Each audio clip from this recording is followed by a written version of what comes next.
Onion tomato chutney. ஒரு கடாயில் 2 table spoon எண்ணெய் விட்டு அதில் 1 டீஸ்பூன் கடுகு, 1 டீஸ்பூன் சீரகம், 1 டீஸ்பூன் சோம்பு, வெட்டி வச்ச பச்சை மிளகாய் 7, கொஞ்சம் கருவேப்பிலை, வெட்டி வச்ச வெங்காயம் 2 சேர்த்து நல்லா வதக்கிக்கோங்க.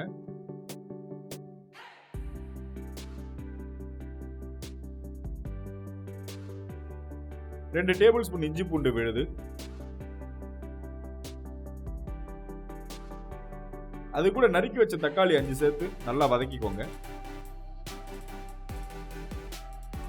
1/4 டீஸ்பூன் மஞ்சள் தூள், 3/4 டீஸ்பூன் மிளகாய் தூள், 1 டீஸ்பூன் மல்லித்தூள் சேர்த்து நல்லா வதக்கிக்கோங்க. தேவையான ஒரு தண்ணி சேர்த்து வதக்கிக்கோங்க.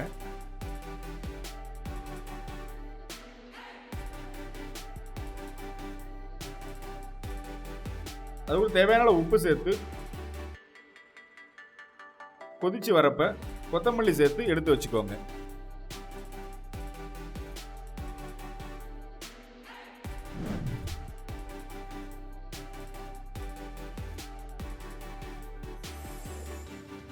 சுவையான ஆனியன் டொமேட்டோ சட்னி தயார்.